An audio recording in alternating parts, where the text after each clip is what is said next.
Alright, I'm here. I'm a bit late. I know, I'm sorry.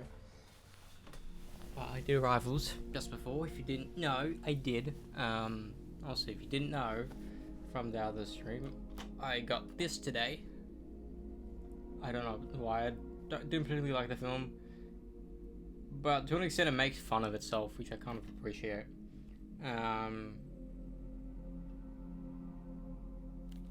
And then this. Now of every Spider-Man film, live-action Spider-Man film on Ultra HD. But I'm gonna do this anyway. But let me Also, I found out today in JV that not every single Ultra HD has a Blu-ray with it.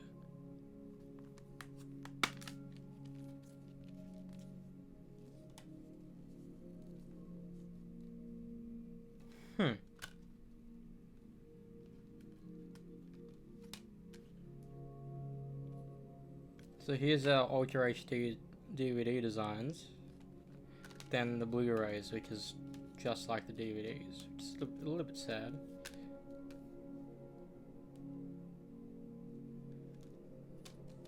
I do wonder if the MA will they be blue, red? This will really fucking fall out. I don't know. We'll be messing around with this because I haven't. The only DVD I have put in of the No Way Home, well, is Homecoming. That's the only DVD I've watched at home. The other ones I just owned for a couple of years. But I did see Spider-Man 2 in theaters today. It wasn't Spider-Man 2.1. I know for a fact because I remembered every single scene. There was no additional 8 minutes that I haven't seen before. Also, I said this before and I'll say it again. I don't know why, but something about this particular one of the three, it just feels like something's missing. For me, as watching a Spider-Man film, something is missing. Whilst I really like it now, because back then I've said this story so many times and I'll say it again. I used to watch the Spider-Man trilogy every day when I was sick from school. But then one day, instead of watching Spider-Man 1, 2, and 3, it was Spider-Man 3 and 3 again. That's how much I didn't like Spider-Man 2 for some reason. I don't know why. I've always liked 3 so much. I've always liked 1. But something about 2 is missing. So, like, I don't know what it is. I don't know why my brain is like this and why something about it is, like, iffy for me. I genuinely don't know why. And, like, I thought me watching it in theaters today would change my perspective of it. It didn't really. Because I'm no, like, sure, I've watched it basically the same amount of times as the other films. Like the outro sequence isn't as good to me. It's not saying it's a bad thing. It's not as good as the first film's final swing.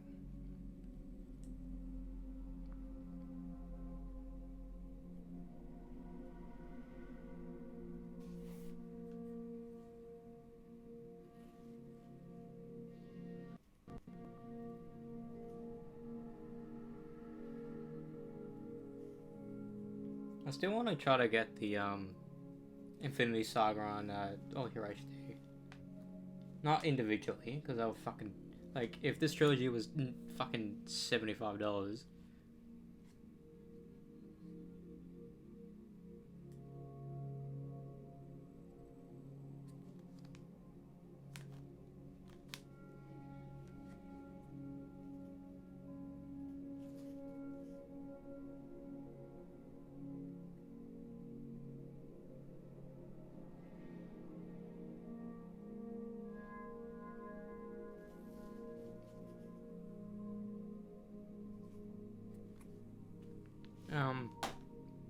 But it's still a good movie, you know. I still enjoy watching it, and there's scenes that I like every time I watch it. now, I'm like, oh, I thought this happened later in the movie. Or this happened early in the movie. Like, when Peter loses his powers when he falls from the beginning, I really thought that happens later. And, like the Doc Ock heist thing happens earlier. Part of me, just believed that every scene about Peter losing his powers was contained in one thing. So he was Spider-Man at the beginning, then he was Spider-Man at the end.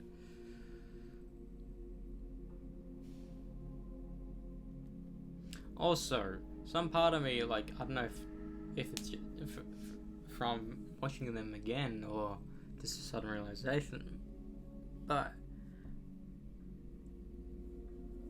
especially watching this one, I don't believe Peter Parker is this Spider-Man. Even though I know it is, he doesn't feel like Spider-Man when he... Like, because when he's Peter and he's fighting people... I'm not fighting people. When he's Peter and he was in that fire, he didn't use his spider skills as Peter Parker. Sure, who's normal Peter Parker, but at that, surely he would have retained some knowledge or whatever. Or was it purely instinctual? Did he have no training? He was just that proficient as being a Spider-Man? I don't know. Like, I don't know. There's something about Spider-Man 2 that just doesn't have... It makes it like an A rank film for me. I don't know what it is. It's not the story. It's not acting. Maybe it's in the editing. Maybe it's in the visuals. I genuinely don't know. And it's been troubling me my entire life because everyone has told me that Spider-Man 2 is one of the best, if not the best, superhero film ever made. Because it's a good fucking film. People have always said that that The Dark Knight, Spider-Man 2, and I forget the other one, is like are the greatest superhero movies ever made. But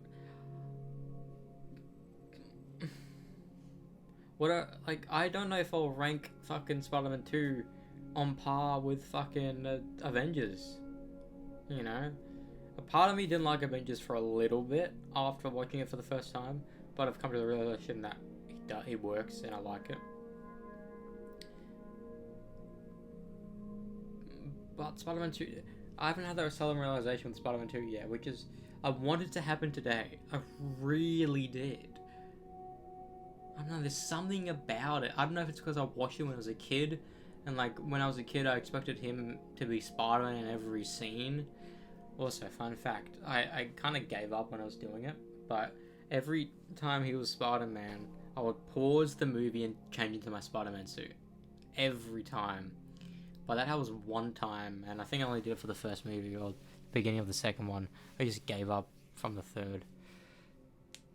Maybe I did. No, I think maybe I gave up during the second, then the third one I did it again because I was waiting for the black suit, because I had the red and blue and the black suit.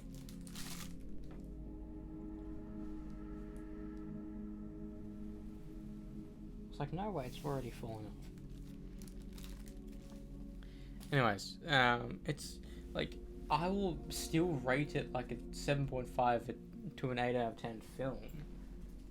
But I don't know, I want, legitimately, I wish I could have this, like, selective amnesia or whatever it is, so you can forget a film to experience it for a first time. Like, if I legitimately knew nothing of this film going into it today, I would think I would love it 10 times more. Genuinely. I genuinely don't know. And I want to talk to someone about this because, like, it almost feels like I'm being gaslit to say, like, this is one of the best films ever made. Like, I wouldn't even say it's one of the best Spider-Man film ever made. I'll put fucking Spider-Man 1 over Spider-Man 2. I don't know. Fucking hell, I'll put,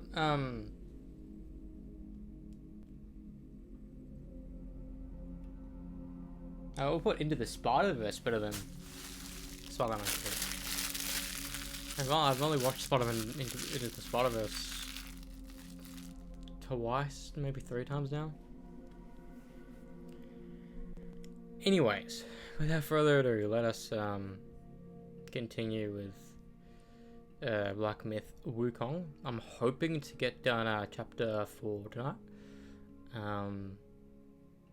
If we weren't doing Rivals, we've already been probably in the middle of chapter 5 by now, to be honest. But I'm gonna go until my brain shuts off, then I'll do Injustice for like 20 to 30 minutes. Then I'll do some more Spider-Man stuff.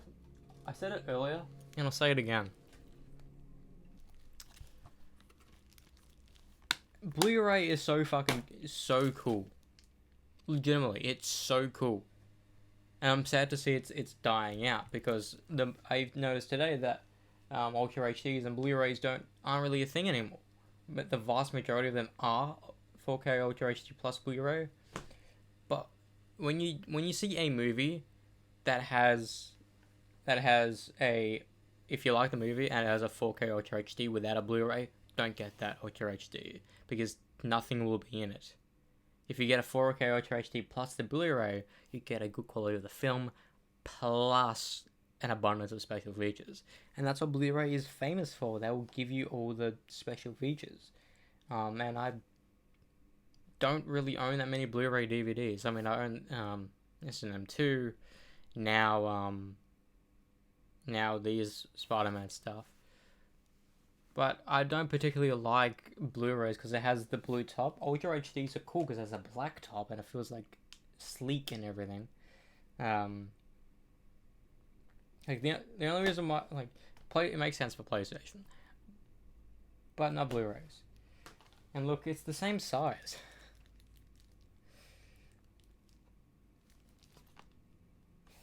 Like, I had this revelation like a couple of years ago now that the PlayStation games are smaller than DVDs.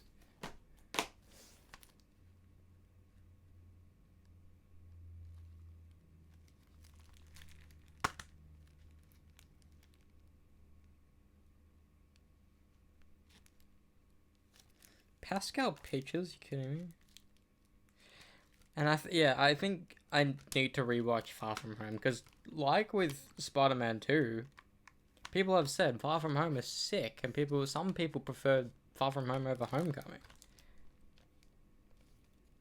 Why is it shutting?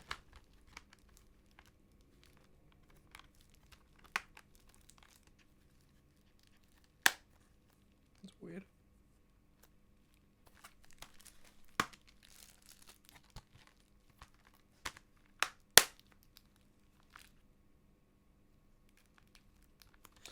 Okay. I'll continue with the Spider-Man stuff tonight, and tomorrow begins my Spider-Man 2 stuff. It says I'm 0% done, which I don't believe is true, because I think I'm done quite a bit of this chapter. Maybe I'm only done halfway, who knows. But it feels like it just started anyway, so I do think I have a fair bit left.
Crazy.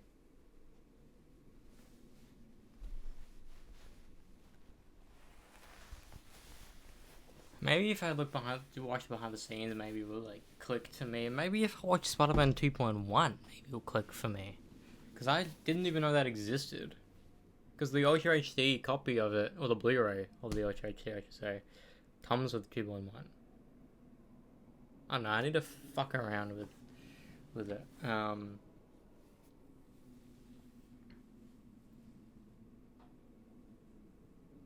But Spider-Man 3 is next week. Like I thought about this a couple, like before I even started. It'll end before I know it. Like Spider-Man 2 is now done. Now next week will be Spider-Man 3, and the week after that will be Amazing Spider-Man. Like 2 weeks from now, I'll be home after watching Amazing Spider-Man. 3 weeks from now, I'll be Amazing Spider-Man 2. A month from now, I'll be coming home from Homecoming.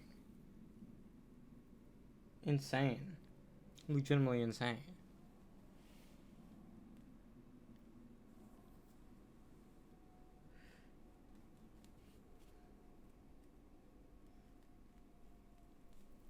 Also, with the immense success of Spider-Man No Way Home, I'm still puzzled as to why Sam Raimi's because Sam Raimi was even talking about greenlighting Sam Raimi's Spider-Man 4. Like, sure, it was cancelled years and years ago, but it doesn't need to be the same story. I mean, it can be, but it doesn't need to be.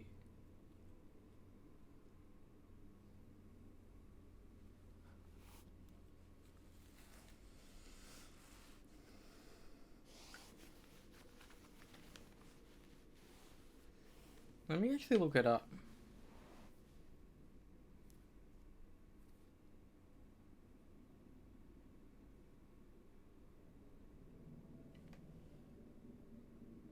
Spider-Man movies have been a pivotal part of my childhood. I mean, look at me. I'm loving it. But fast forward to the present, and we are now stuck with movies like Madam Web. Hot garbage. Worst movie ever. So today, I've decided to watch and rank all 16 Spider-Man movies. And I also thought, hey, why don't I watch them all again in a row? Little did I know that would take me like 2 whole days. Don't do this if you have a job. To start, we gotta go back to the very beginning with Spider-Man.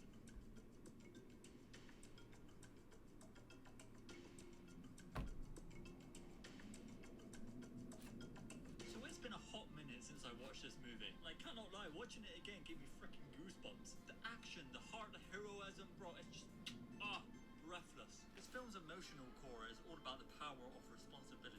You know, Tobey Maguire's portrayal on Peter Parker, it just makes you feel so inspired and relatable. The Green Goblin as well is just the perfect villain for this movie. I'm telling you, William Dafoe's performance cannot be topped. I also think they nailed the origin story. Seeing that Spider-Bite and him learning how to become Spider-Man was just so awesome. Or hearing Uncle Ben say that iconic line, "With great power comes great responsibility."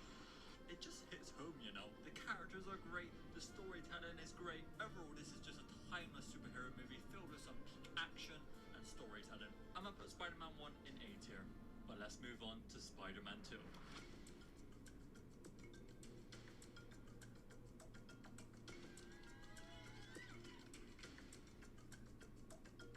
I mean, this movie just sets the bar so high for any superhero movie. If you thought the first one was great, then I mean, this one just blows that one out of the park. Spider-Man 2 is a movie about self-discovery and acceptance. Peter is very much struggling to balance his personal life with his Spider-Man life. I mean, bro literally loses his powers because he thinks his powers are sabotaging his personal life, treating it more like a curse than a gift. And well, I won't lie, I absolutely love that. And I gotta talk about Dr. Octavius. This is a man who's trying to do good, but in the completely wrong way. The level of action scenes in this movie is bloody phenomenal. This scene and the train fight scene is just so good. The one thing that sets me back a little bit with this movie is Mary Jane. This woman is the most toxic and indecisive person I have ever seen on a movie screen. She is literally getting married, but she still loves Peter. What is that about? I mean, make up your goddamn mind. Anyways, besides that, Spider-Man 2 will always shine as one of the greatest superhero movies of all time. S tier. Spider-Man 3.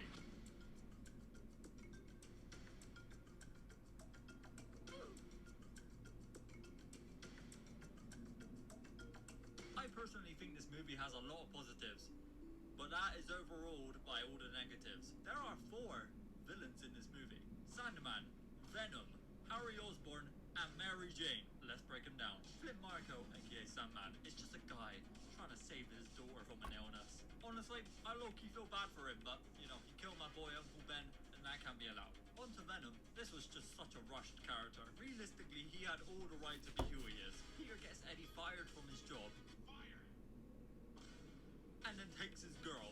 You're looking fine, man. Anyways, Bro goes to a church and prays on Peter's death. If that ain't another level of hating, then I don't know what is. With design for Venom as well, he looks like he was ripped straight out of Lego Marvel superheroes, but even then, he still looks worse. I am glad we got to see Peter in the symbiote suit though, otherwise we wouldn't have had this banger.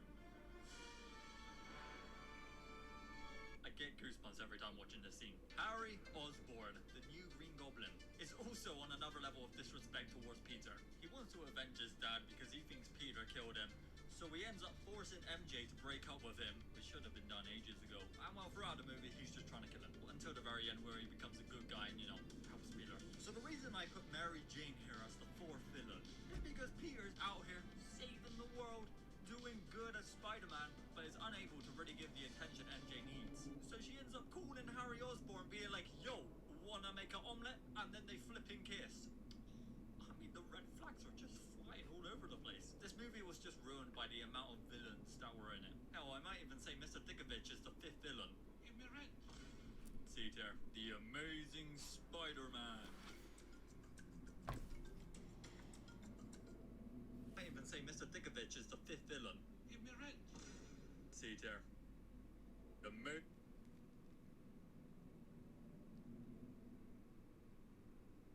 Spider-Man. Ends up cool. The amount of villains that were in it. Hell, I might even say Mr. Dickovich is the fifth villain. Give me red. See there, the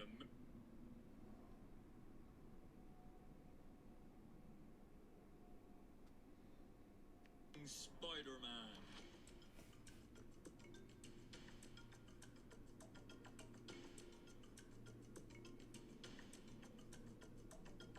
This movie brings a whole new perspective towards Spider-Man. The main criticism I see about this movie is that they made Peter too cool. Blood is not cool. He's a shy and quiet kid who skateboards. As I was saying, this is once again a coming-of-age story. Peter's journey to embrace his role as Spider-Man was grappling with the loss of his parents and Uncle Ben. That shit was tough. This movie is definitely more heart-driven than the Sam Raimi trilogy. Gwen is also the perfect love interest. Too bad she gets off later on. This film is primarily focused on redemption and forgiveness. Peter ends up creating the lizard, therefore he feels obligated and responsible for everything bad that has happened. There are also so many good cinematic scenes in this movie. The bridge scene, the crane scene, oh, that one's a beautiful scene. By golly, I mean, it's just very good. Personally, I really like this movie, even though it has quite a few flaws. I'm gonna put it in B tier. The Amazing Spider-Man 2.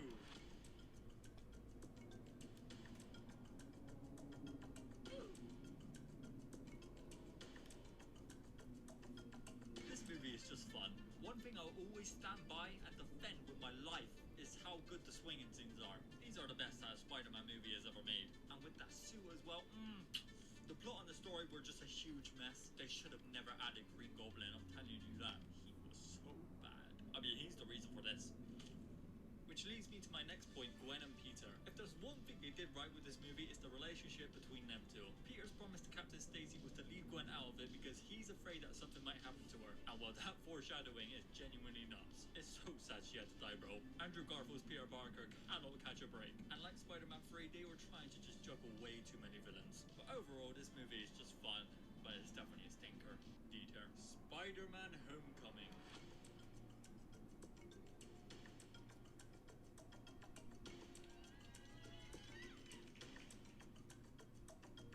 Once again, we're introduced to a new Spider-Man, but this time we're in the MCU. And we skip the origin story. This might stir a pot a little bit and cause some controversy, but I think Tom Holland's performance as Peter Parker and Spider-Man is the best out of the three. He actually looks young and youthful. What I love about this film is just how entertaining it is. Bro, I remember watching this in cinema for the first time, and It's weird how the Homecoming suit feels more animated than the other suits, which are animated as well. absolutely adored it. Here's a clip of me reacting to the trailer. However, all though this movie is great, I don't like how this Peter is so reliant on other people. Iron Man, Happy, Ned, Nick Fury, Doctor Strange. Bro gets help every 2 seconds. Nevertheless, this is still a good movie, and the plot with the whole Vulture situation was really well written. I'm putting this one in A tier. Spider-Man Into the Spider-Verse.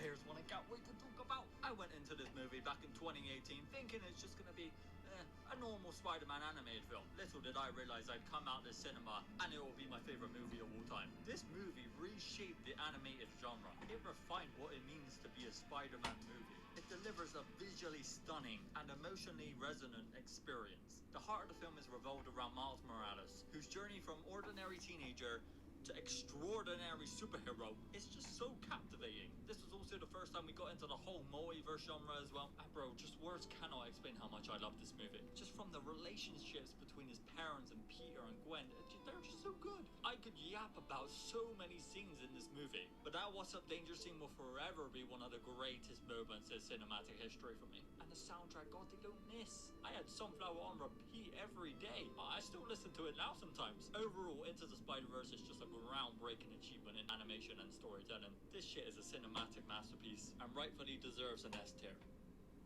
Up next, we got Venom.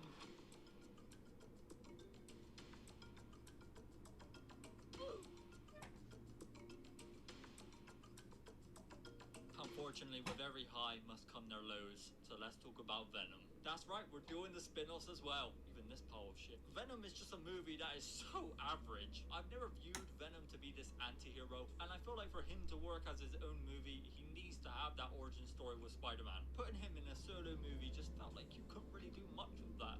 I mean, I thought the story was super stale. On one hand, you got this really rich guy just offering people to try and bond with a symbiote, and on the other hand, you got Eddie who just immediately bonded with Venom, and Venom's goal is trying to take over the world. But it turns out he likes it here actually, and does a whole U-turn on his kind.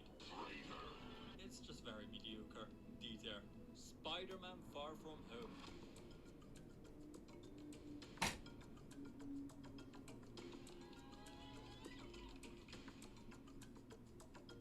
This one I think is just very overhated. It's definitely not perfect, but it's not as bad as people make it out to be. Peter is grieving the death of Iron Man, and suddenly this multiversal masterclass just comes out of nowhere known as Mysterio, says a bunch of elemental creatures destroyed his old world, and is about to take over Earth, all to just get some superhero clout. I'm probably a little bit biased because Mysterio is one of my favorite Spider-Man villains, but he is really goofy in this movie. The one thing I can always praise about this film are the visuals. I mean, holy moly, there are some awesome scenes. That scene of Peter just finally embracing his spider sense and clapping some drone-ass cheeks, that was just mind-blowing. One thing I really wish wasn't in the movie though is Nick Fury. I get that Mysterio is trying to fool him and shit, but bro is a Skrull. And secondly, I don't want Peter getting any more help. I'm glad he does do his own thing in the final battle though, that was good. But overall, this is just a fun, adventurous movie. I'd put it in B tier. Venom Let There Be Carnage.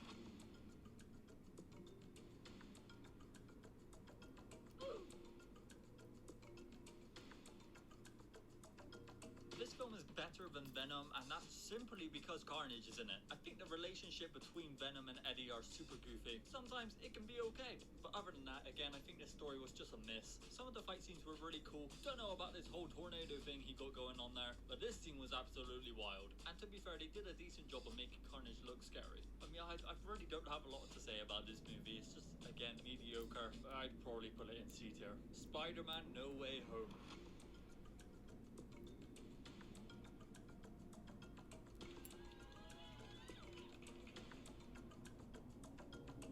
This movie is something special. If you were there on opening night, you would know your cinema was absolutely wild. The hype behind Dr. Octavius and Green Goblin coming back was out of this world. When that first trailer came out, bro, everybody went crazy. It was definitely so cool to see these villains again. It felt like my childhood was just coming together, bro. Seeing the three Spider-Men all on screen at the same time was seriously phenomenal. I mean, my favorite scene was in the extended version when they yap about all the villains they've defeated. I especially loved it when Toby and Andrew got a little moment with That wasn't in the extended edition, that was in the normal film, dickhead. and Dog Cock, and they just had their theme song playing in the background, bro. It was perfect. I I think the storytelling was great. The first half of the movie was a little bit slow, but they've definitely built a solid foundation for Spider-Man 4. Easy S tier. Do I have to?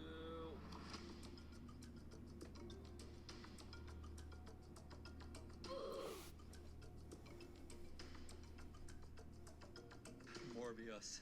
No, no, no, no, no, no, no. This movie is just all wrong. I hate it so much. I don't really even want to talk about it. It's just so damn bad. I don't even know what made them think, yeah, let's make a Morbius movie.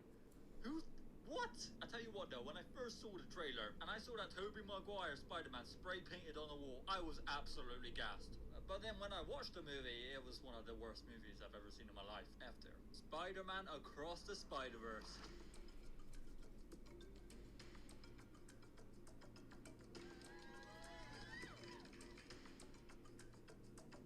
I could honestly milk and glaze this movie so much, and it wouldn't be enough. This sequel to Into the Spider-Verse is somehow better. Like Spider-Man 2, we see Miles struggling to balance his personal life with his Spider-Man life. But when he's finally able to go out and explore the Spider-Verse, bro just gets rejected by everybody. This story is about becoming your own Spider-Man, and the way Miles is written is just beautiful. Bro is being told that he has to let his dad die because that's supposed to happen in every Spider-Man story. However, that just doesn't sit right with him, and it all builds up to this incredible scene. Everyone keeps telling me how my story is supposed to go. Nah, I'm gonna do my own thing.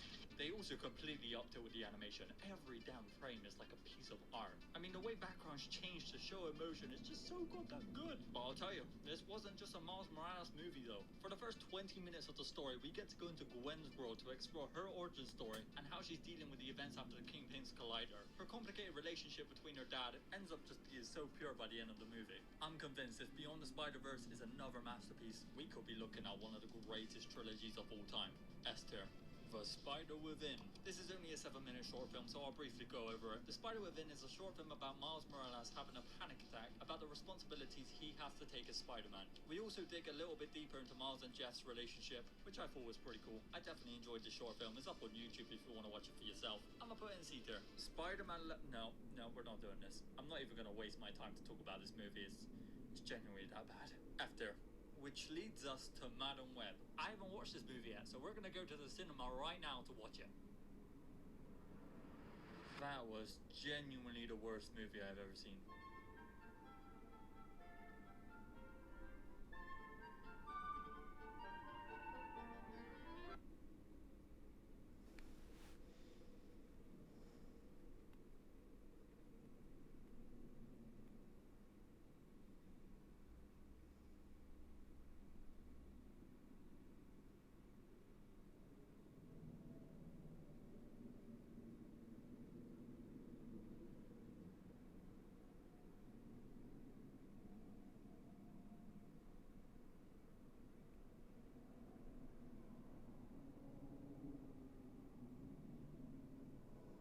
This is Spider-Man.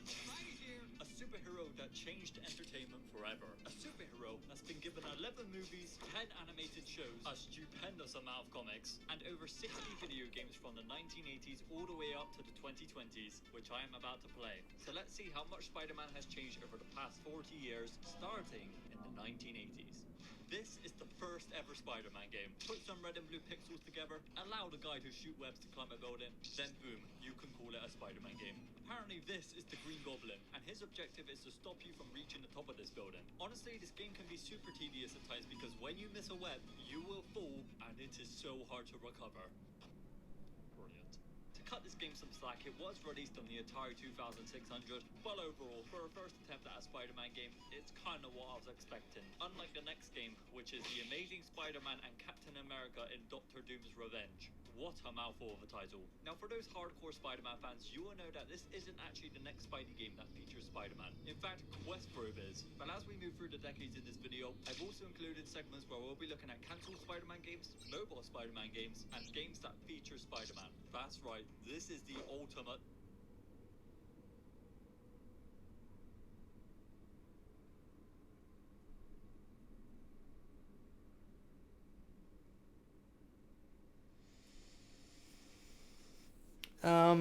Yeah.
Like, I wish I could see that film in the lens of, like, if I, maybe if I was this age 20 years ago, maybe I would have stronger opinions on it because it was, it came out before, like, Iron Man, it came out before the Batman movies, so that's why it's regarded in high regard, because it did stuff before everything else.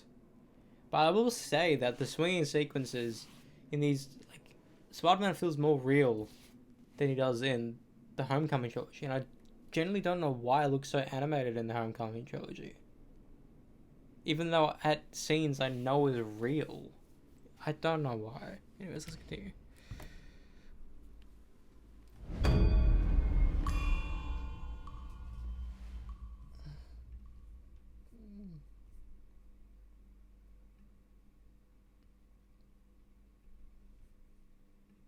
I woke up very early today, so I'm very tired.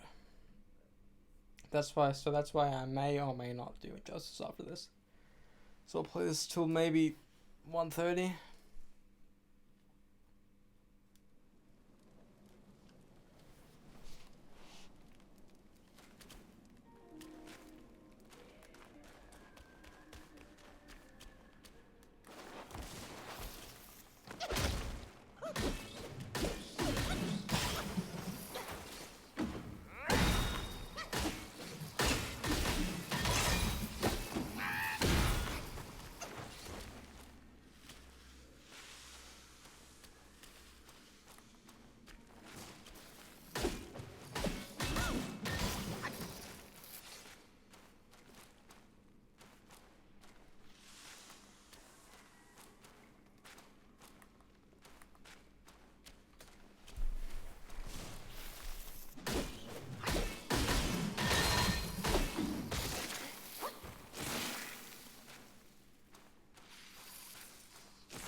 Tom Wallington.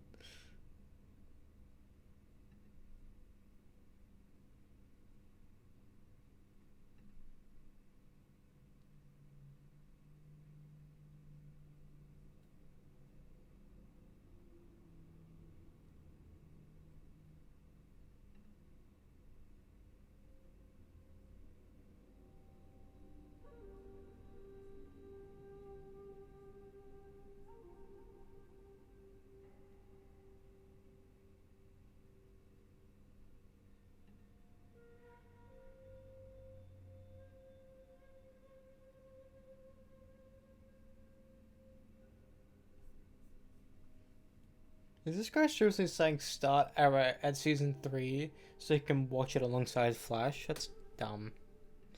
I like Flash too, but watch Arrow first. It's like, hey, we watch Iron Man first. We don't start the MCU watching Thor.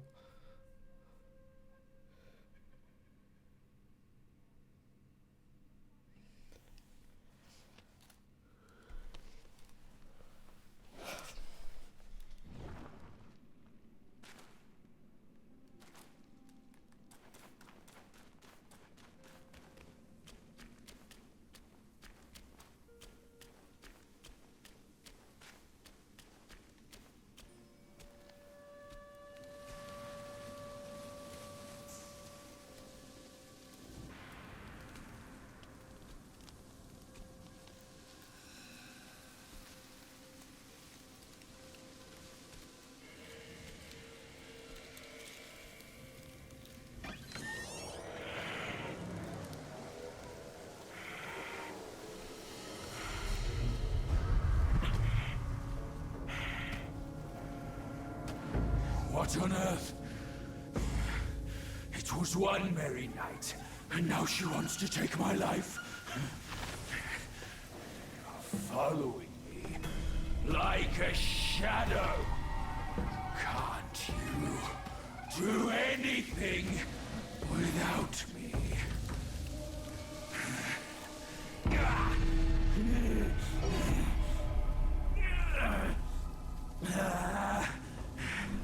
Nitwit! Spare me this burden. Damn it! Did you see all that? You think I'm a bad joke, don't you?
It hurts.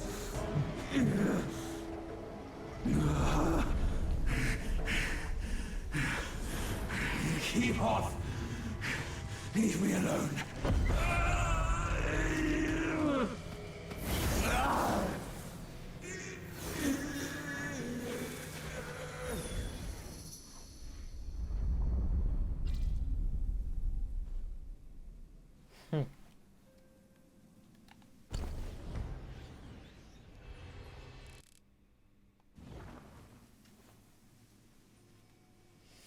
That's a bit easier than I thought it would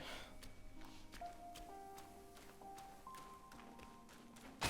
Did I get an upgrade where we get health after defeating enemies?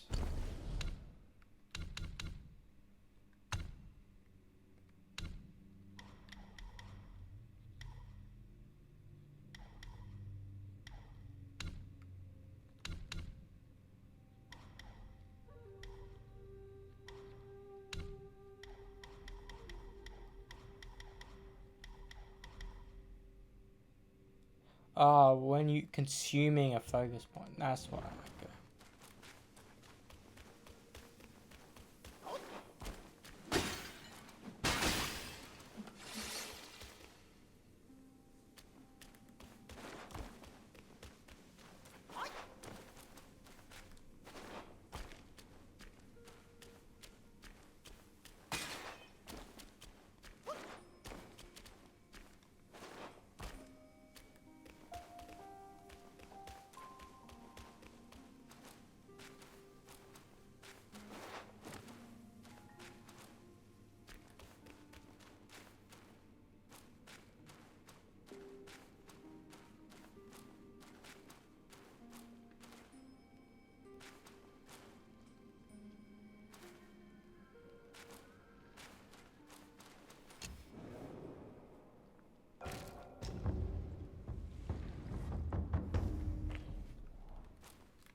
Filthy monkey!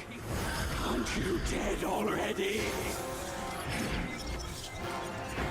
You're the one who ruined it all!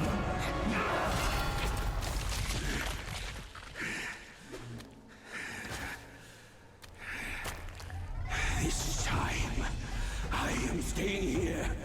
You won't make me leave again!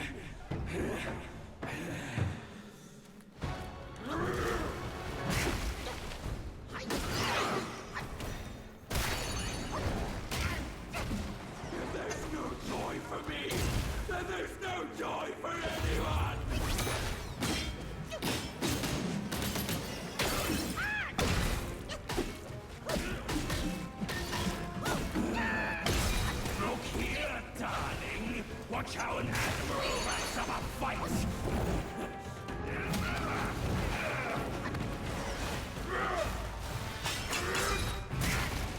Oh.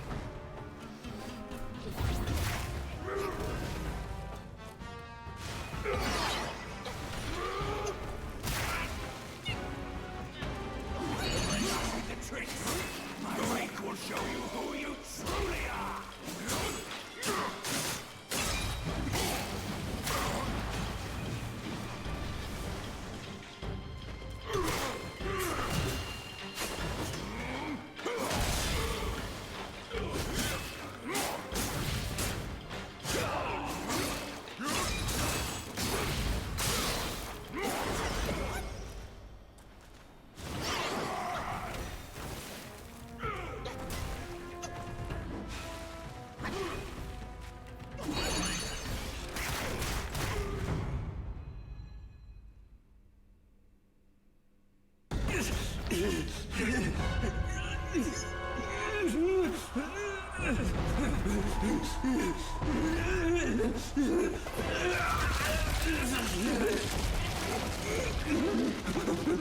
Crude oil. That's like lava.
Press heal, but okay.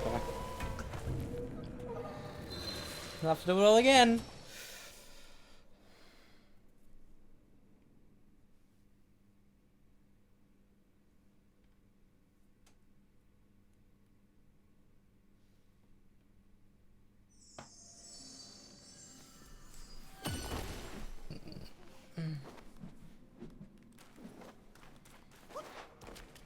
I think this may be the final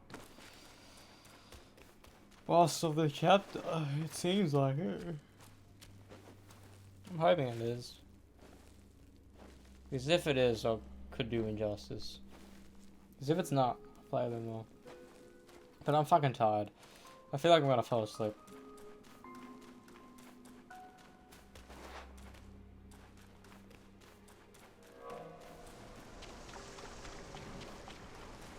What do you want? Is he gonna be the small one, or is he gonna be go back to the big one?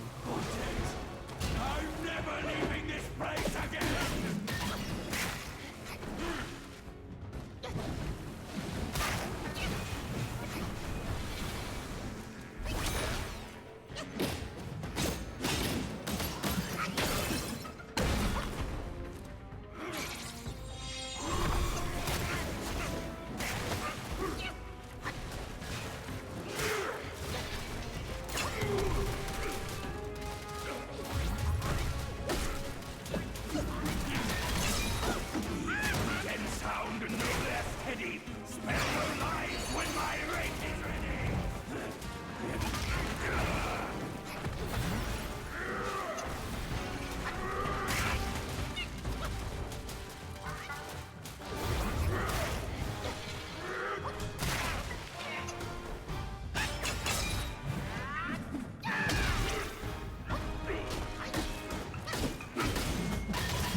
Even let me heal. I was stumbling and I couldn't heal. As soon as he turns into this fucking weird warthog, you're gonna die. It doesn't let you heal. I don't like bosses that don't let me heal. They legitimately get me caught in a stagger position where I can't heal, so they can kill me. So I'm just there, just waiting for the animation to stop and just die.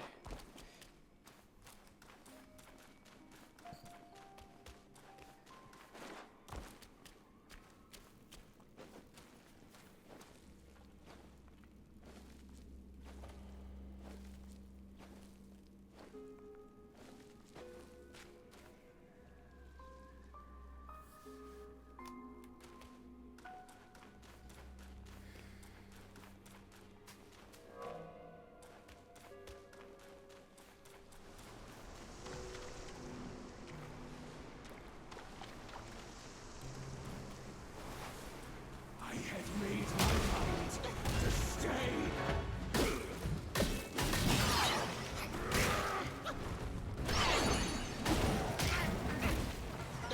Wukong, their blood is on your hands. All lost because of you.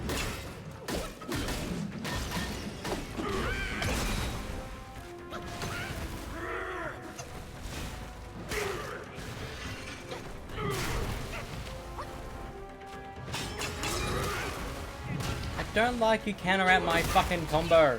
I build it up to attack you, but somehow it gets ruined because I get hit. I get in an animation. Look here, Don. Watch how an admiral wraps up a fight.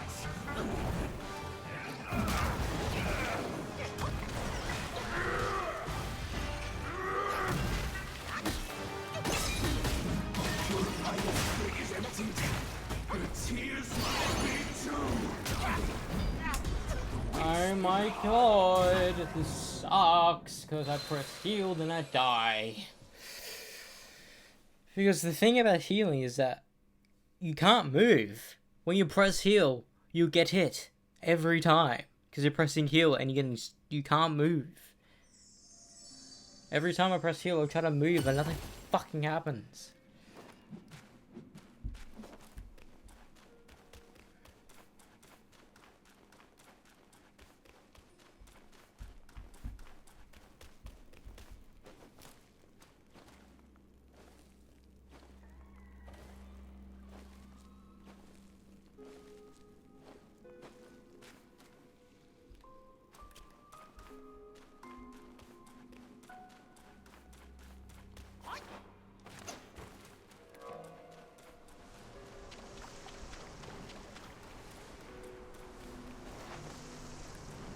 Alive or dead, I'm never leaving this place again!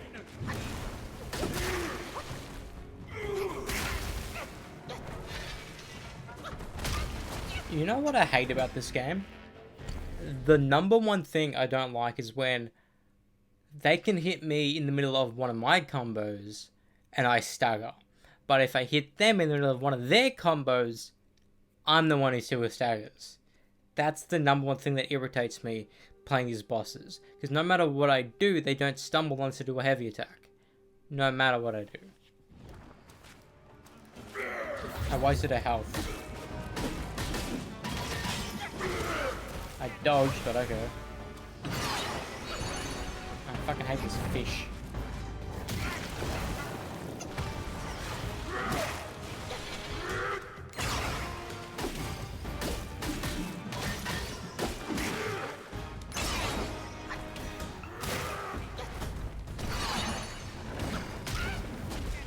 Wukong, their blood is on your hands.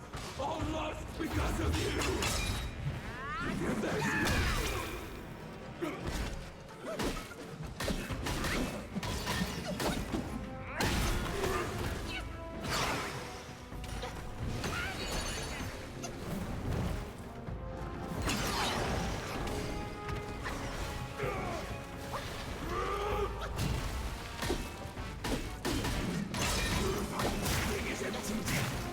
Tears may be true.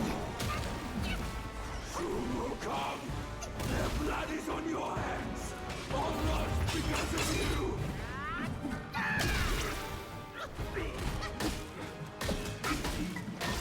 If there's no joy for me, then there's no joy for anyone.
Fuck me.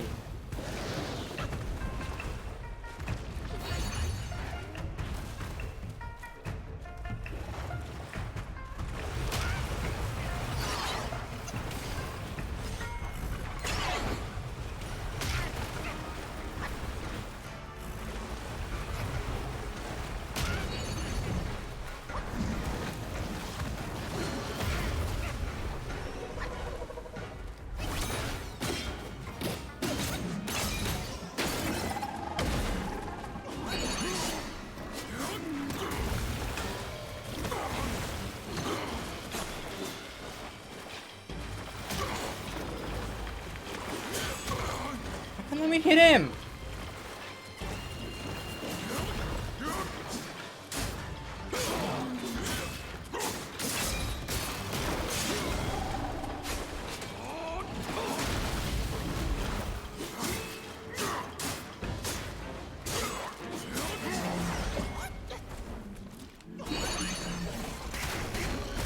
There we are.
I'm assuming it's not done.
Fuck, you're not even trying. Jesus.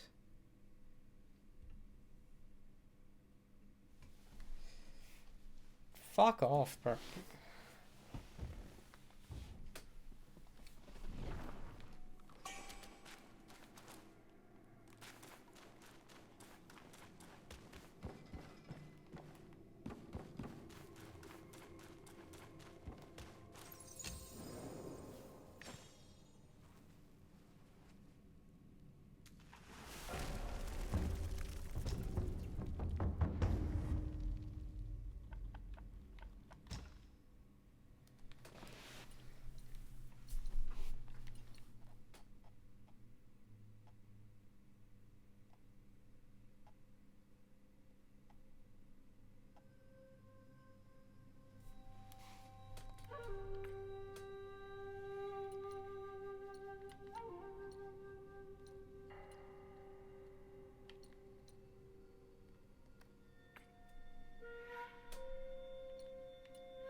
a scander of choice.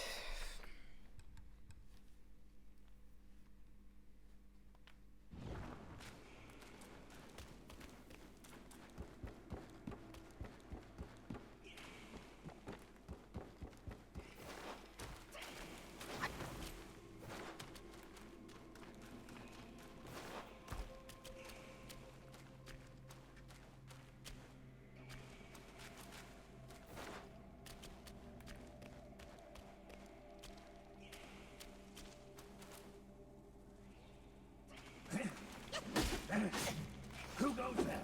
Huh?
You know what's weird? Avatar 3 comes out this year. Actually insane.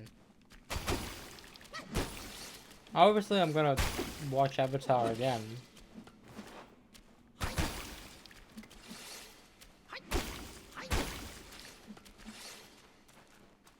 Don't.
The good thing about the blue boys is that even if I go back to areas during cleanup, they won't be there. So like annoying enemies that are strong aren't gonna be there since we already got them. They probably will be there in New Game Plus, but I don't know what they will give us though in New Game Plus. Unless they're not gonna be there. Usually with New Game Plus, everything is the same as your first time besides the upgrades.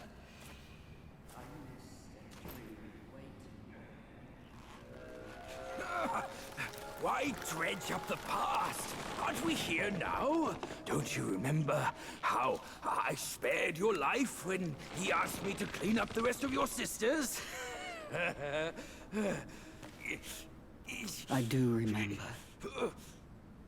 And more than that, I even remember how I survived on my sister's flesh after you left. That's not all on us. The culprit is that centipede. All would have lived if he didn't weigh my master's flesh over your lives. Yes, he was blinded by greed. But he has repented and made his compensation. He even offered that thing to sustain my life. Otherwise, I'd never live to see you today. My dear, is that true? That thing is in your hands. Unbelievable. Even now, in your heart, the monkey still comes first. The monkey? Nah, for me, beauty always comes first. Good. Carry on with these nice words. Once I'm satisfied, I might lift my finger and tell you where to find it. You wicked hag! Can't you see your old face? Still obsessed with all this lovey-dovey crap at this age? Ridiculous! Every day trapped in this hollow, I missed and dreamed, waiting for the day to eat you right after we mate, so I can heal. Then eat! Could have saved me from your stupid ceremony and vows! What a farce! My appetite is lost, not just for you, but also for her.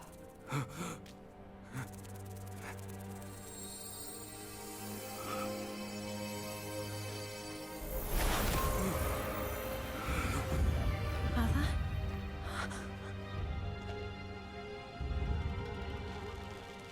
Hideous! Hideous spider! Who fathered such a thing? Your fate today has nothing to do with me!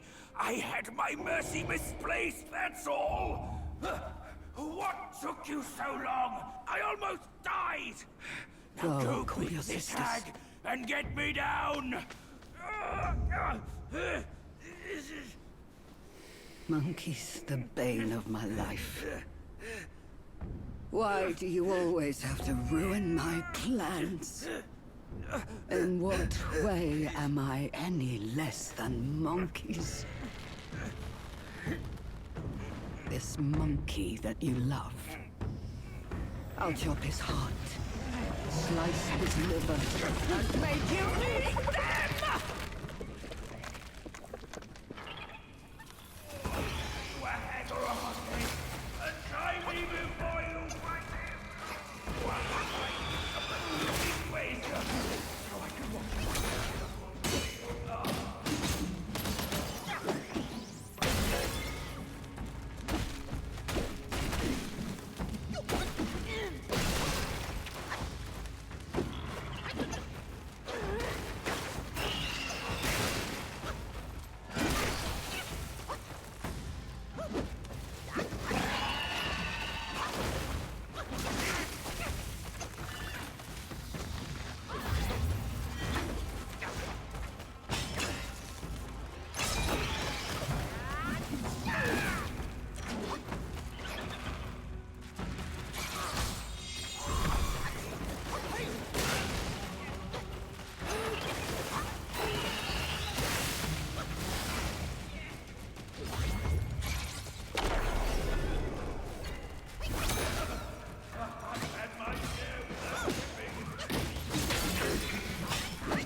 First try. Oh yeah. I thought I was gonna die there.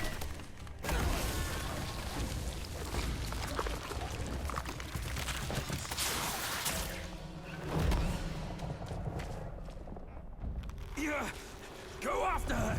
She has the relic. Go! I can take care of myself.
Self-refinement is the way to make golden pills.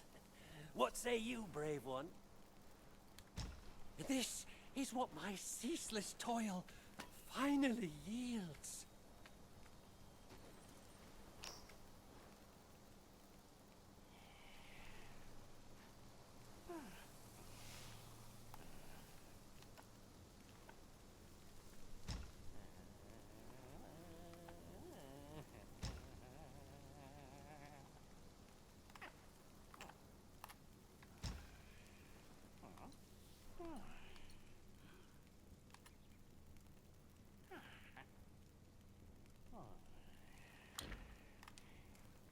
Seek from within to ascend. Seek from without to craft pills.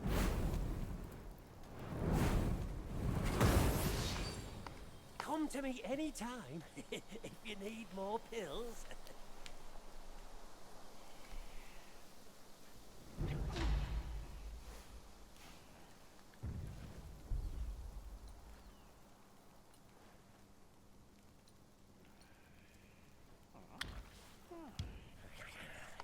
From yin and yang, 5 elements emerge. Each nature inherits its unique creation. Each form embodies a universe.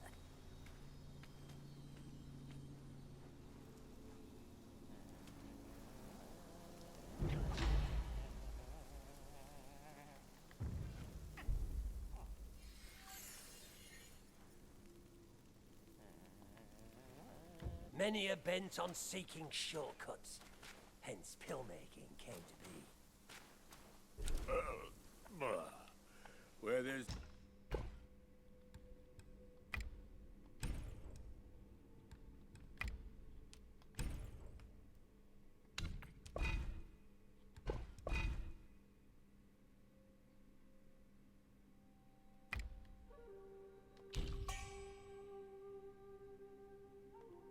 Drink, all is bliss.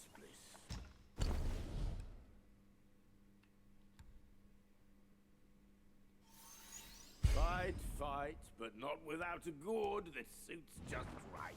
Next time, down a few map.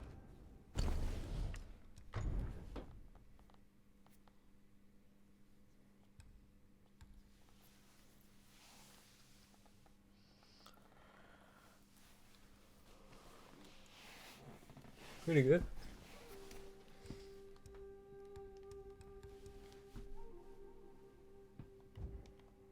Fools in one go! It's delightful! A monkey reaps what he sows.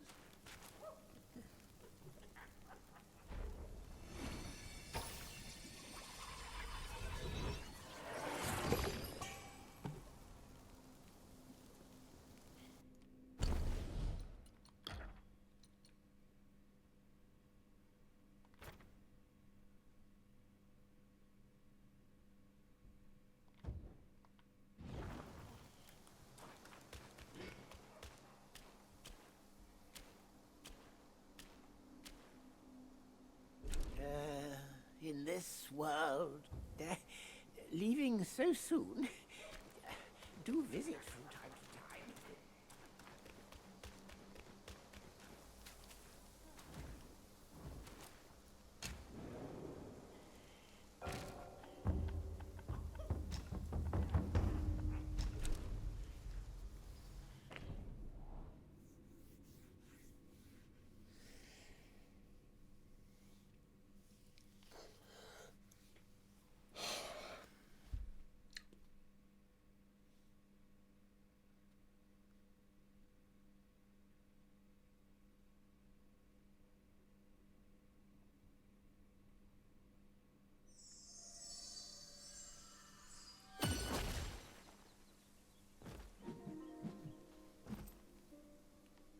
It's weird to know, because I've only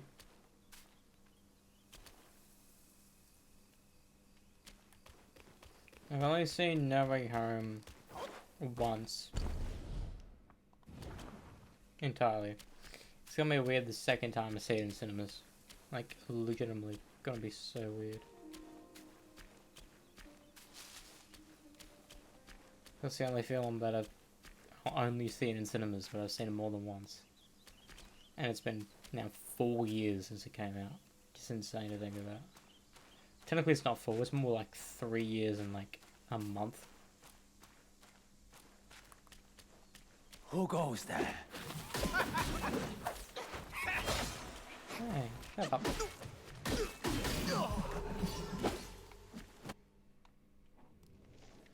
So Taoist.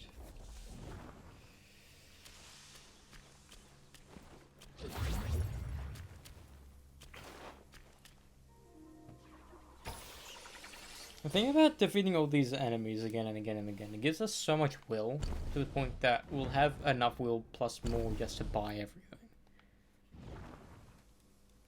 And I think that helps me dying again and again and again.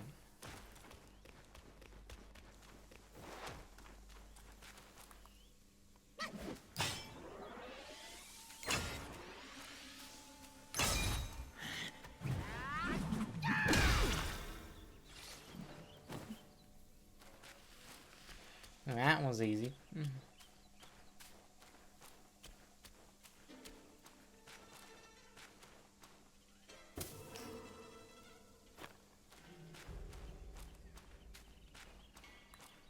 Who brought malice to this land of peace?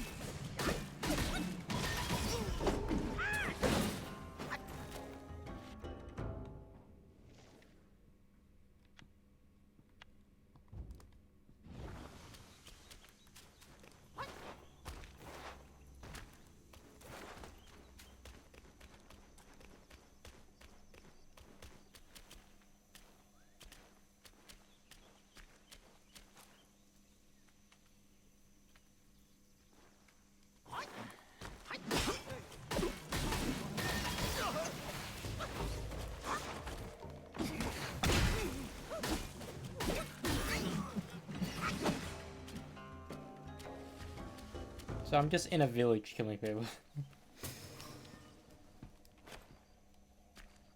One would say, I am the terrorizer.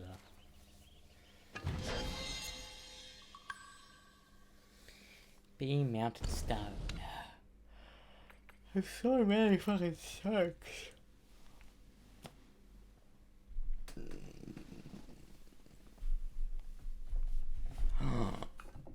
That's good.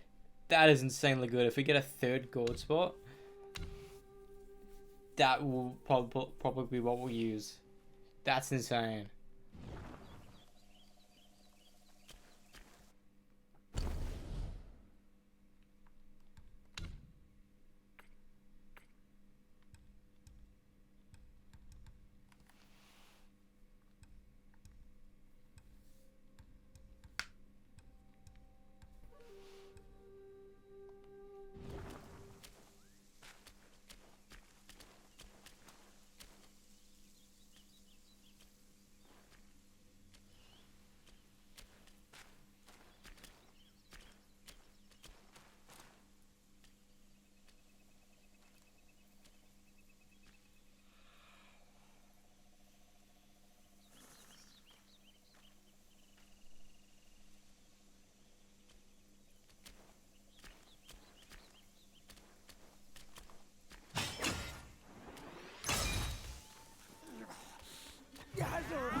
Is that a dinosaur? It's a snake.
Here's something that I've always thought about. Harry hates that Peter takes photos of Spider-Man, especially in Spider-Man 2. Like, the first thing he says on his birthday is like, how's the bug these days? All that shit.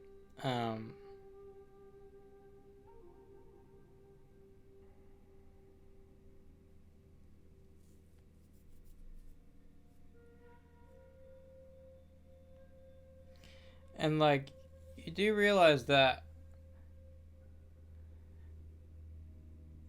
sure, he takes photos of Spider-Man, and everyone believes they're, like, buddy-buddy or whatever. But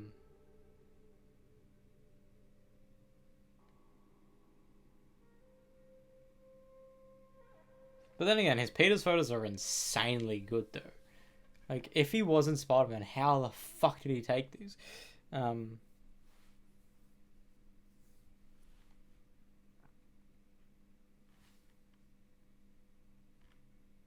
Also, I didn't know this, but Aunt May didn't thought Spider-Man wasn't a good person because of the Daily Bugle.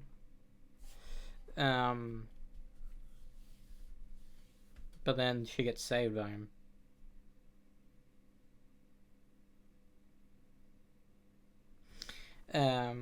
But yeah, my thought process is that he's working for a company, the Daily Bugle, that legitimately labels Spider-Man as a menace, as a bad guy, a bad person. So why would Harry think that he takes photos of a superhero that is labeled by the press as a bad guy and Peter works for the press? Why not be on the same side in that regard? Sure, Peter may think Spider-Man's a hero of himself.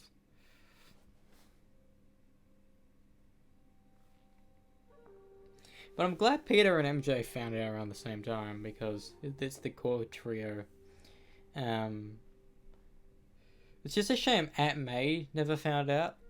If we got a Spider-Man 4, I'm assuming Aunt May would have found out.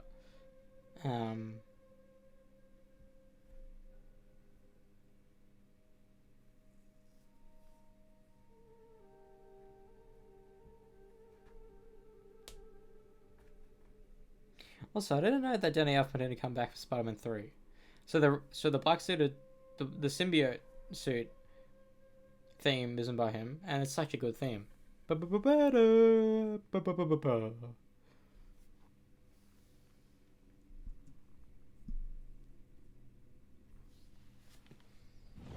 I'm sorry, every time I watch Spider-Man, I just talk about Spider-Man. Also, I never really liked Harry's hair in Spider-Man 2. It felt early 2000s.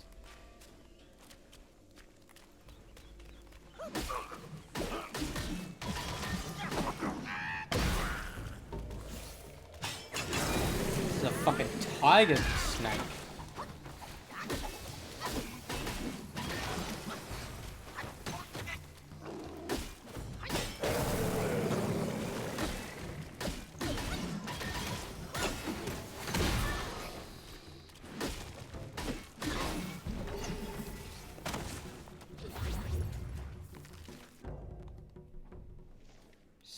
Snake Sheriff.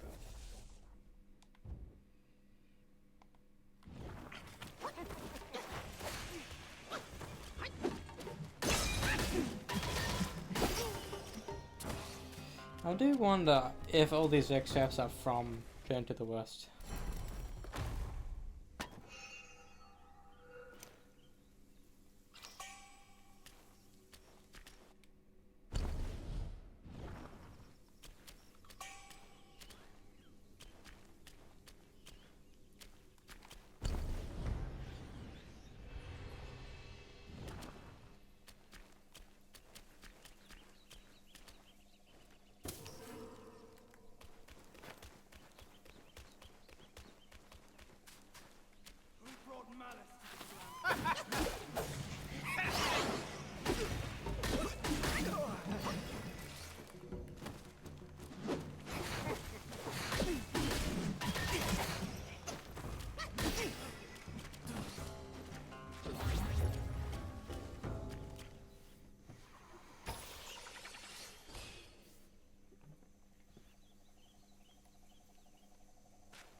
fuck, there's another one.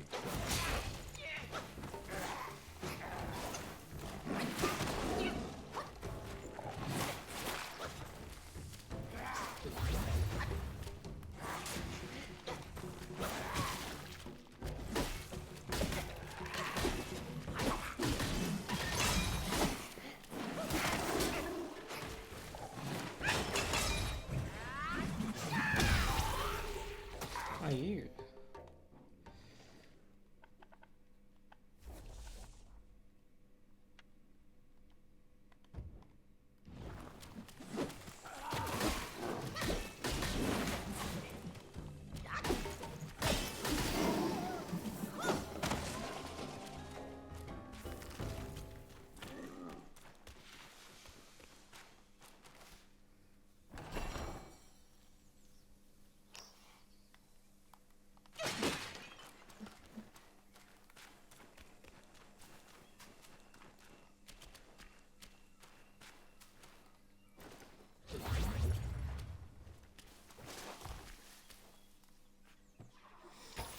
Like, if you don't realize it gives you back a part of your gold whilst you do this, you'll be like, why is it like giving us 500 oil? It should be giving us like 10,000 at any given time.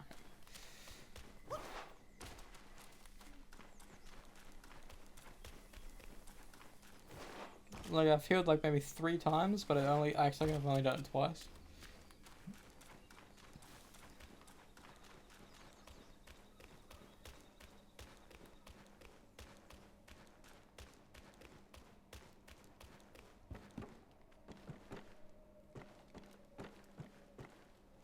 I was like, there's no way in hell it's gonna grow into a big man. What the We are in no.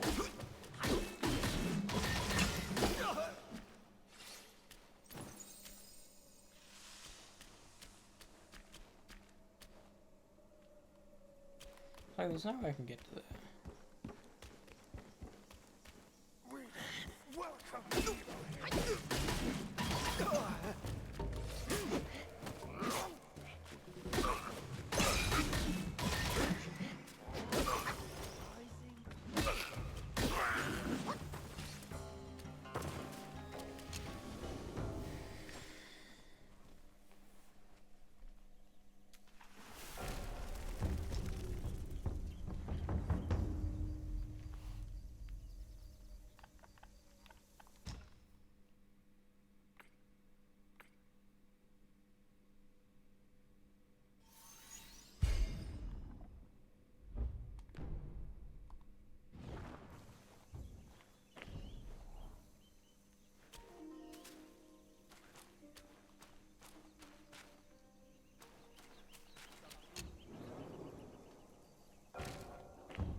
Immortals guide.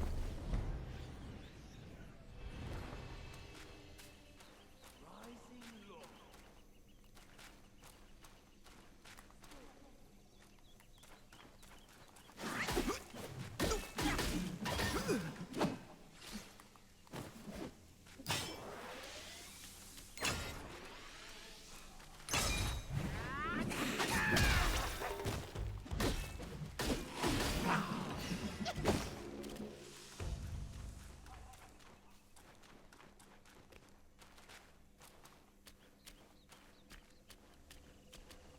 I was like, what's this for? Meditation spot.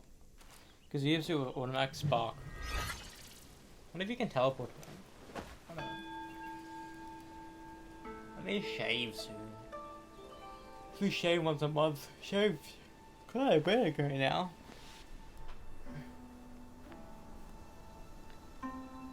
Was it just before Christmas, or was it like before Christmas?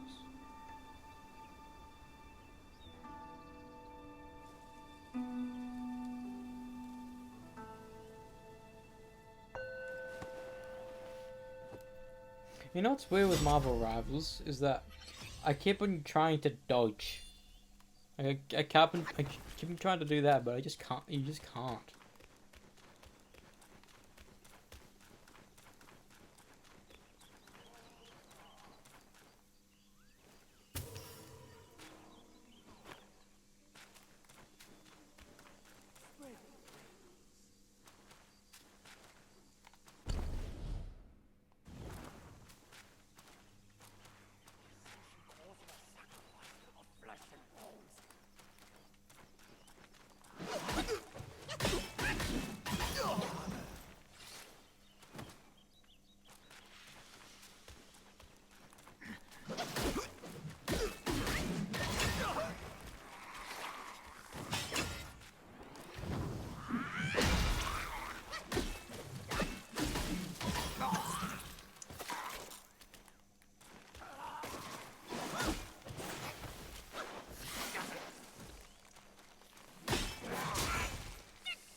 Yeah, I can kill the fucking birds.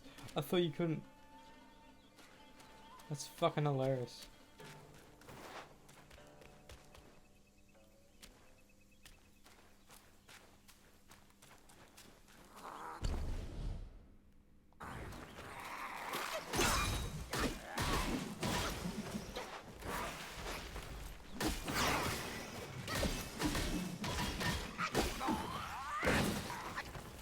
It's coming.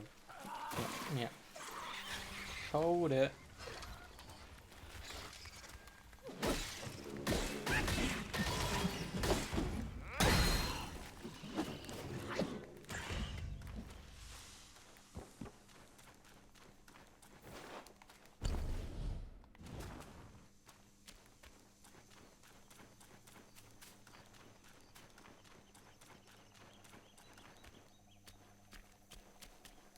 Intruder! Be at the ready!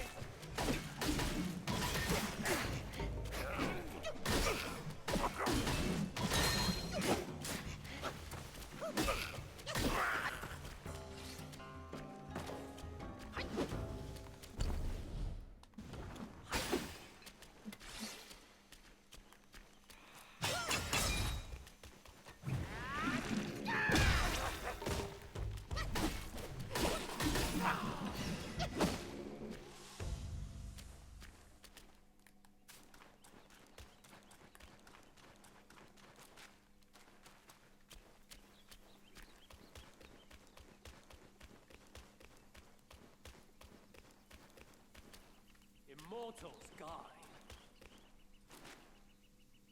Rising long. Spreading wings.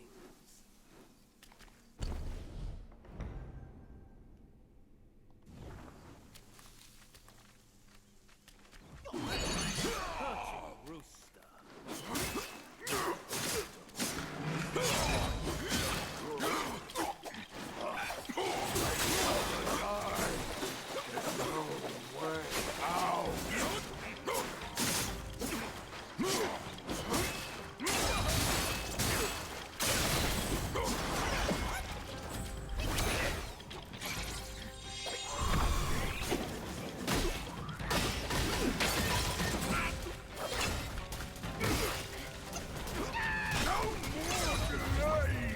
Come close and finish me!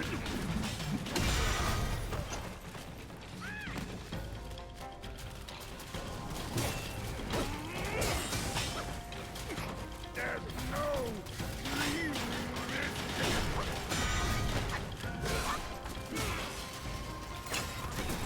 No more delay! Come close and finish me!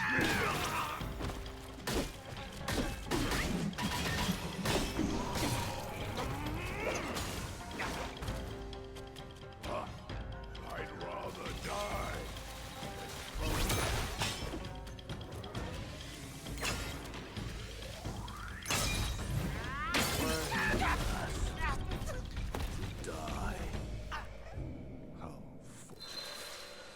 I wasn't low health. How did I die? I was not low health. How the fuck did I die? It's annoying.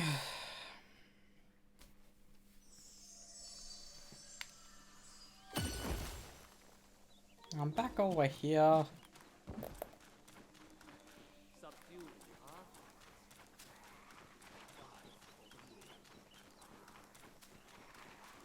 Money, ain't true.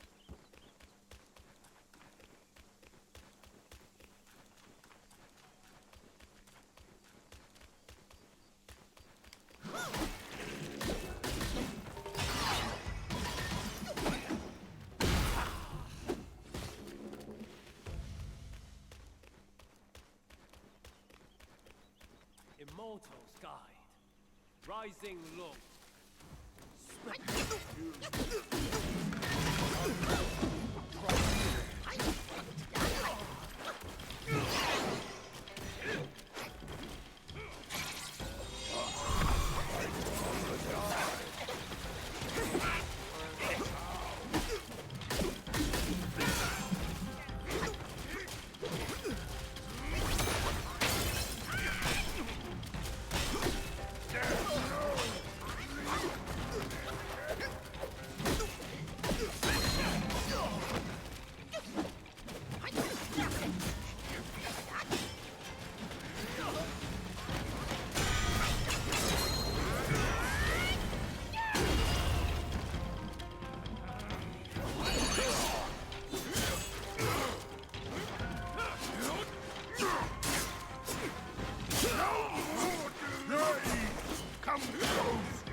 It took 2 tries. I didn't know he was a boss, to be honest.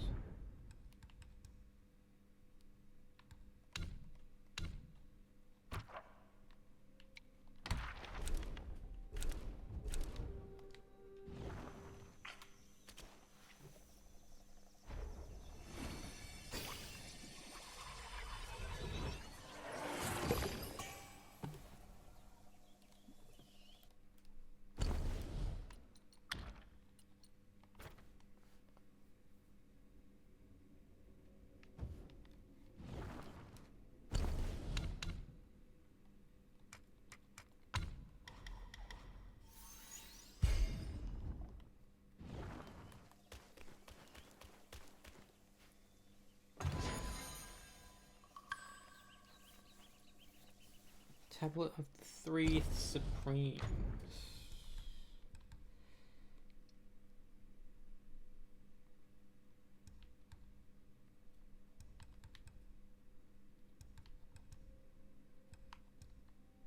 That's good as well.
no creativity in 2,000 plus songs, in my opinion. Yes, the 80s were awesome, I agree. But how many played Drop D, though? This kind of argument is just like old guy yells at cloud. If you're arguing that you are probably only specifically talking about popular music, the problem is you just haven't looked hard enough. You know, those early metalcore bands in the 2000s, they were shredding. All That Remains, Bullet from a Valentine, As It Lay Dying, those guys were ripping. Atreyu, and also, oh my god, we haven't even touched on power metal. You want, like, Luca Turilli? Luca Turilli is probably one of the best guitar players of our generation. How do I even get on this topic and forget about Alexi Laiho? Alexi existed in the 2000s, probably one of the best guitar players we will ever see in metal, one of the most influential guitar players we'd ever see in metal. And guess what? He played in drop D tuning as well, all the while just like doing some of the craziest guitar solos of all time. Yeah, they don't make them like they used to. Back in the day, blah blah blah. No, it's like things have always been good. There's no creativity.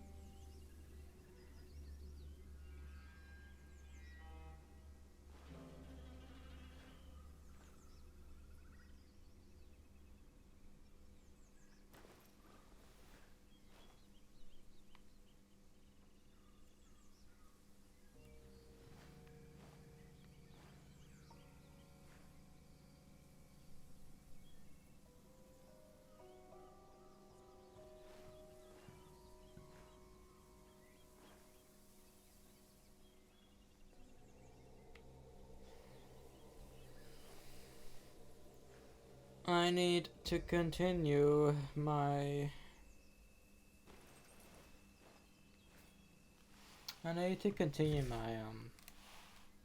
music stuff.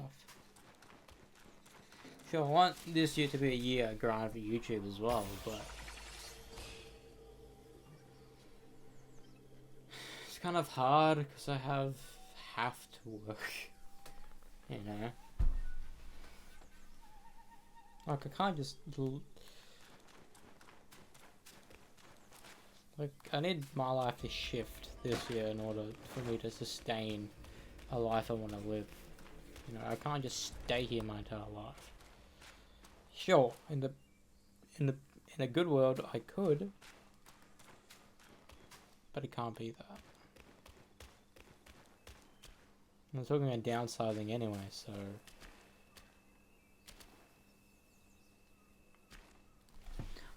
Oh, my iPad died. Oops.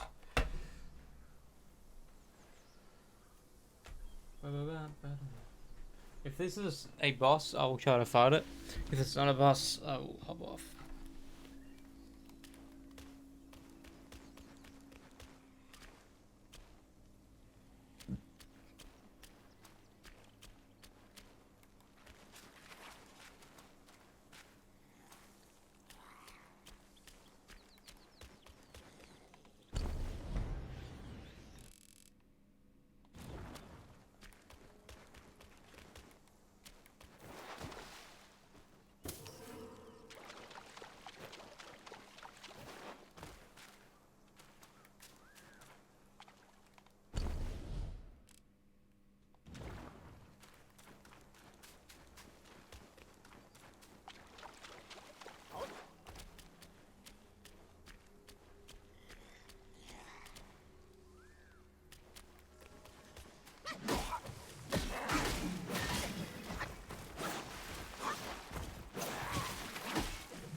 move.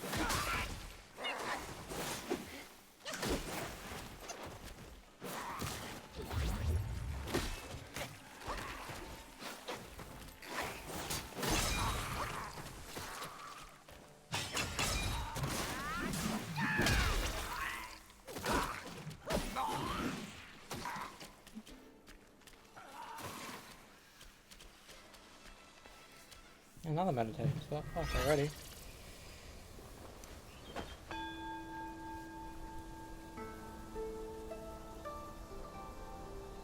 I feel like we've done quite a bit in just an hour and a half.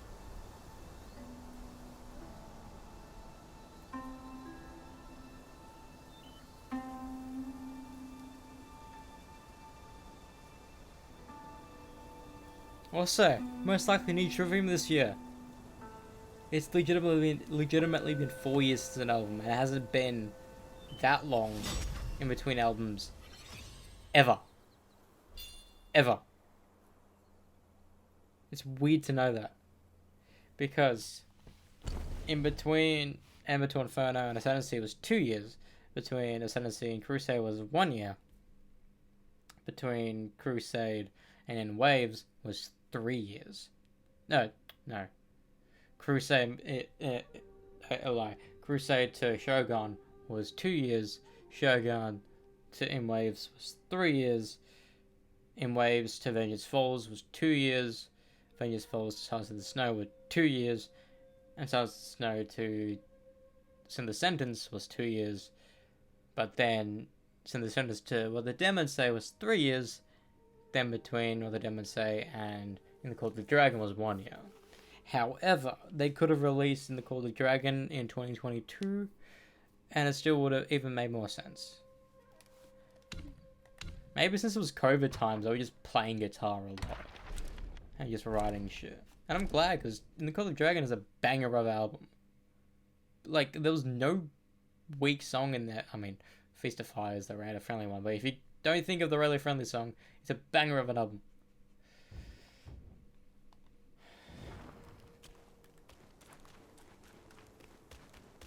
And I won't lie, this could be my favorite one.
That's so OP.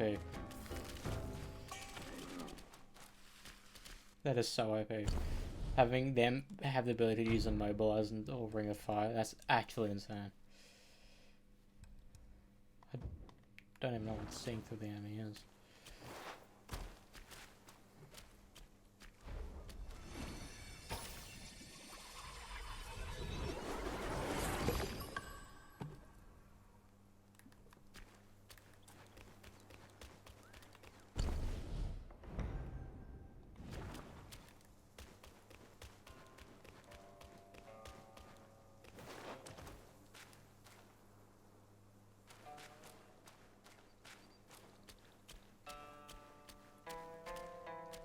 Knowing the joy within the play, why chase the notes astray? Love and passion are as fleeting as the clouds. In the end, they leave nothing but cobwebs and dust. A broken mirror cannot be made whole again, my friend. Tell Master Pig, if you will, that attachments are not to be dwelt upon. Immortal ones from above. For love, she strayed, in her webbed prison. Through mortal years, she stayed.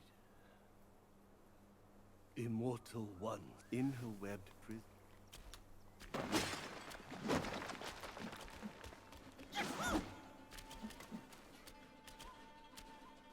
Now there are people in the world that were like, oh, I can make this my house. All I need to do is just set up a bed under a cover, have a fire.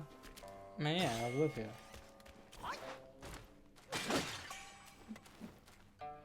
Don't know if I can do that myself. Live out, legitimately live outside.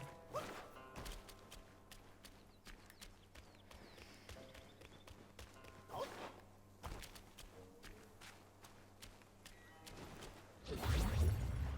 that was only a little bit though.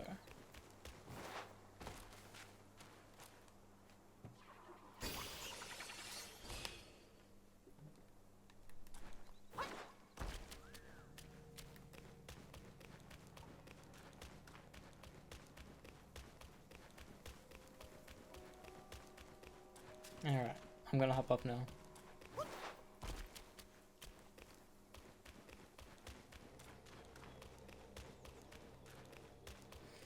What's weird is I think I'm playing the game, at least traveling, as it was intended. If that makes any sense. Because apparently this wasn't the thing at the beginning. But it's the first thing I buy. And I'm glad they put it in the game because it makes it easier to know where you're exploring.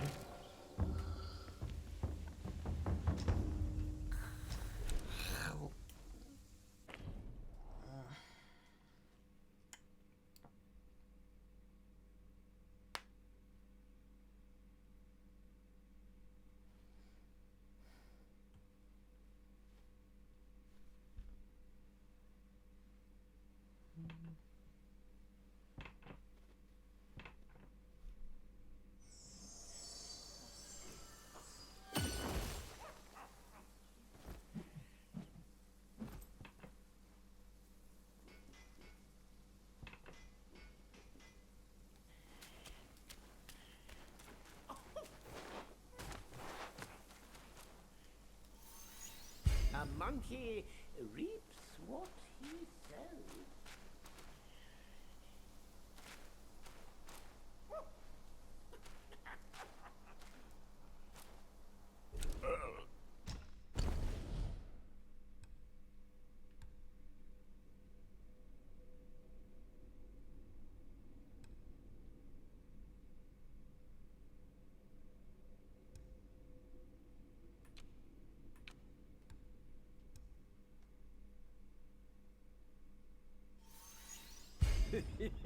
Such fine brew would fit your gourd well.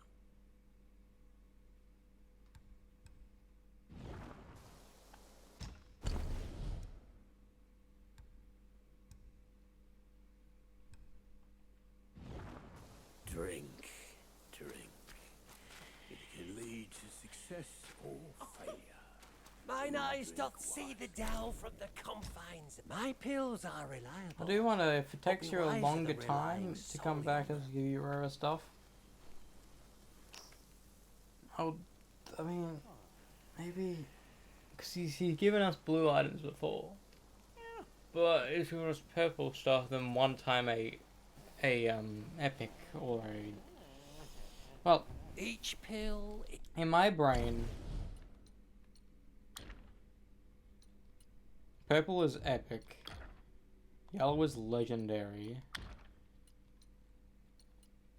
blue will always be rare for me. Yeah, green uncommon, white is common, but then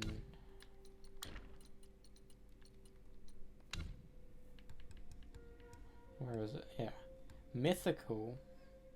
Like this is where, like anything post legendary can be anything because this is the same thing is in Borderlands. That's I'll compare everything to Borderlands, but I know it's from other games. Yada yada yada. Is a means to an end. My destiny's course.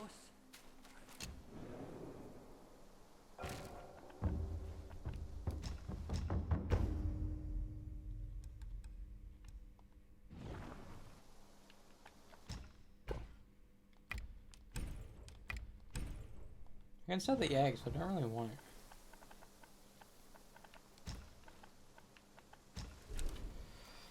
Check the store, then I'll hop off. I will do Injustice, but only for a little bit. Only till like 2:30, whatever. Go through Cyborg's story and maybe someone else's.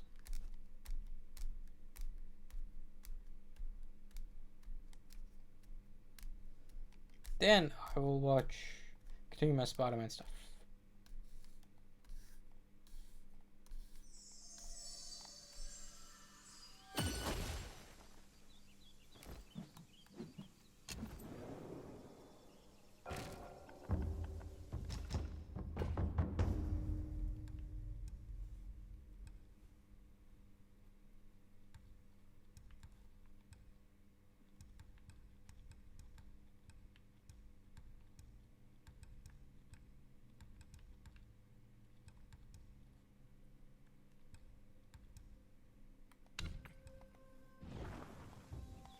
It's been a little bit since we got a trophy.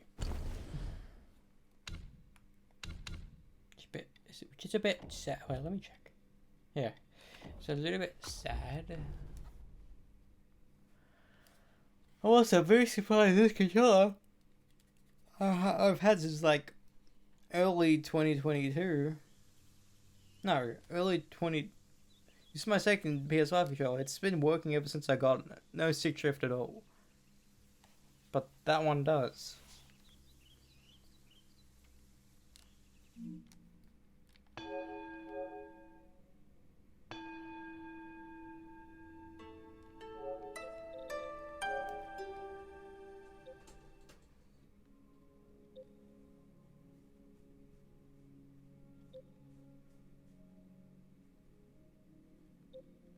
Thing is, why would I buy credits for a game? Oh, for movies I can watch in other streaming servers, or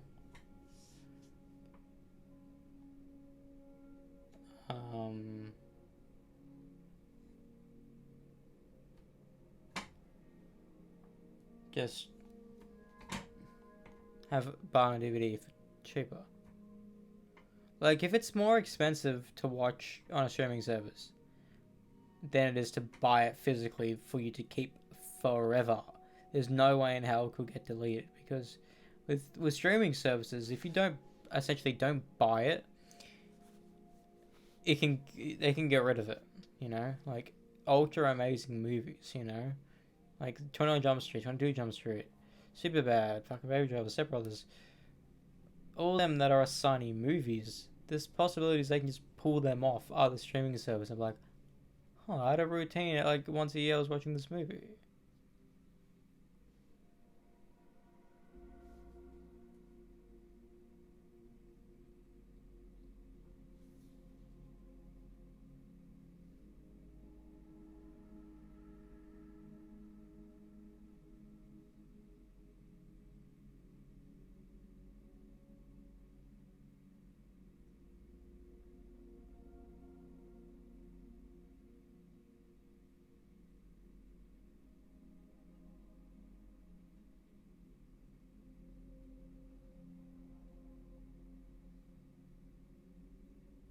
I do wonder. It's my uncle, or kind of uncle. Are all the movies in that spot his? That will make more sense.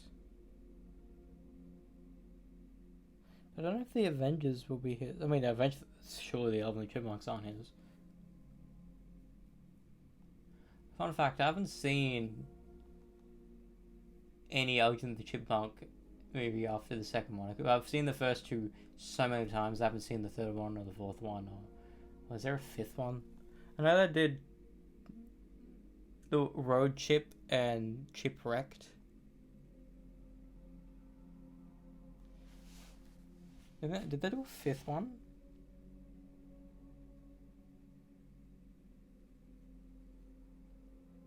I don't know.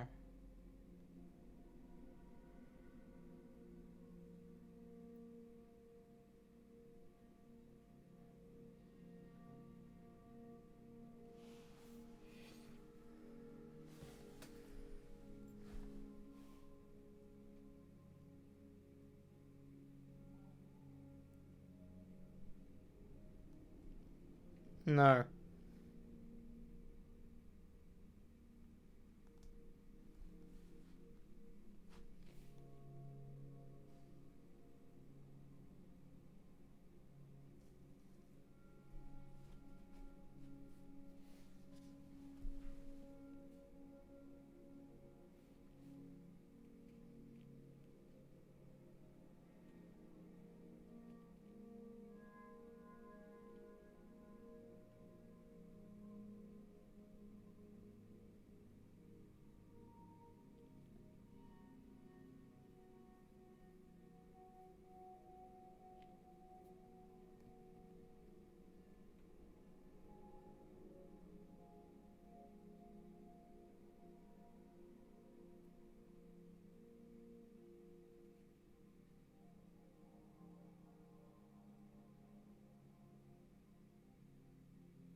Right, another. That's funny. That is funny. That's funny.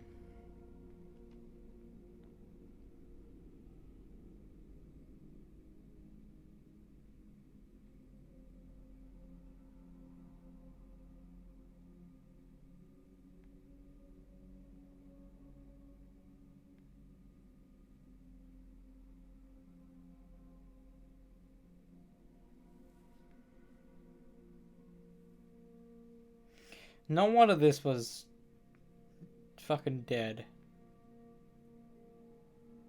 No wonder no one watched Road Trip. Was released the same day as Force Awakens, for fuck's sake.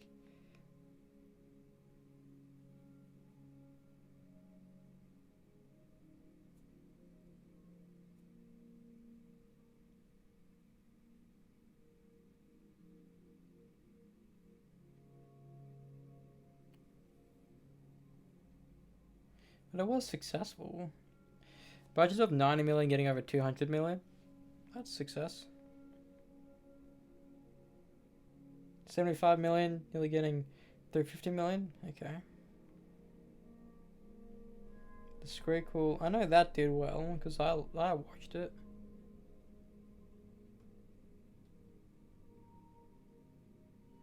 Who was the principal?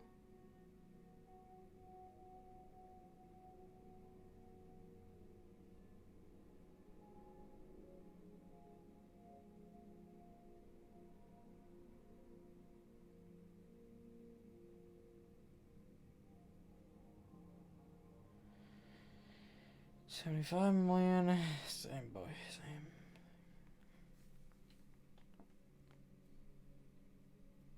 So the fourth of the weakest gross, so out of all of them, but it still was successful.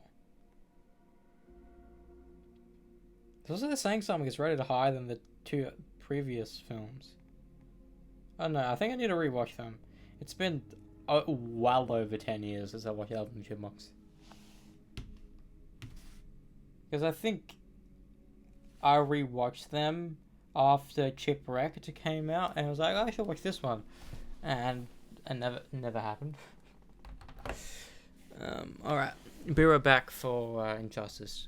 Only a quick stream for Injustice. I still want to play it though. Yeah, let's do it.